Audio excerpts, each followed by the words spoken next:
Guys, di ba last time kinosplay ko na si Naruto? At marami ako nabasang comment, bakit daw yung buhok ng Naruto ko nakababa? Eh yung buhok daw ni Naruto nakataas. Ngayon guys, meron tayong ditong wig ni Naruto na nakataas na yung buhok. Tapos may napanood akong transition na gagawin ulit natin. Ito siya guys, oh.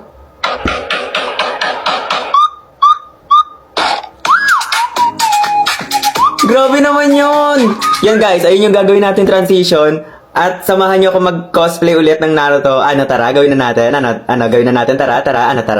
Guys, dito muna kayo sa tabi. Diyan muna kayo habang pinapractice ko pa yung first clip ng transition. Habang pinapractice ko nga yung step ng babae dun sa transition, may naisip akong gawin. Sa halip na gawain yung step ng babae, naisipan ko dito na mag-jutsu-jutsu na lang. Yung parang hand-sign nila. Sa pagpapractice pa nga lang na tong step sa first clip, tumagal na ako ng 10 minutes. Paano ba naman nakakalito itong naisipan kong gawin? After 10 minutes of practice nga, nag-record na ako dito. At sa wakas, unang take pa lang, nagawa ko na agad.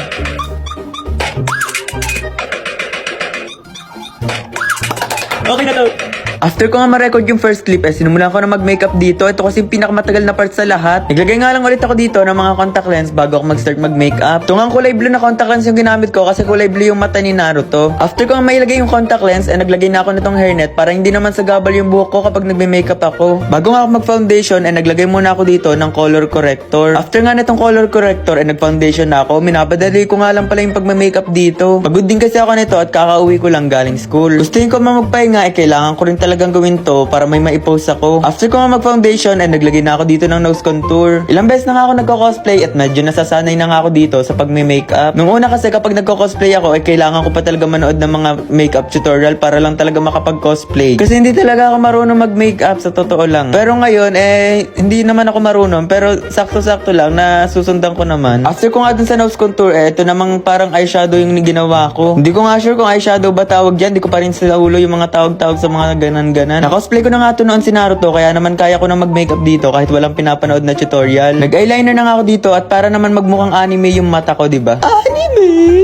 After ko nga maglagay ng eyeliner, etong contour naman yung ginawa ko para naman magmukhang maliit yung mukha natin, diba? After nga ng contour, eto naman blush yung ginawa ko. Color orange nga lang pala yung ginamit ko dito kasi lalaki naman si Naruto. At hindi nga yung matatawag ni Naruto kung walang ganto. Sinumulan ko na nga yung pagguhit dito. Wala nga ako sinusundan na pattern dito kaya naman dahan-dahan at kapakapa lang yung ginagawa ko sa pagguguhit.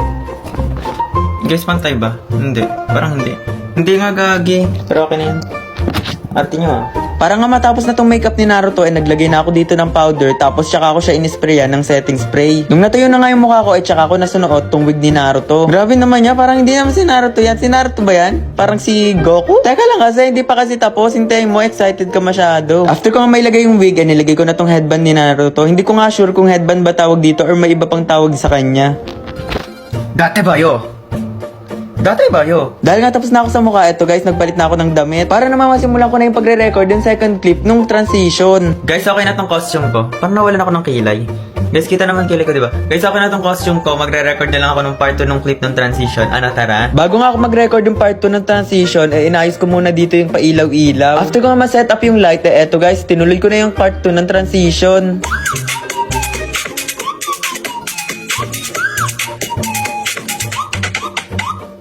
Guys, ito na guys. Tapos ko nang ma-edit. Okay na to. Abangan nyo na lang sa ipopost ko.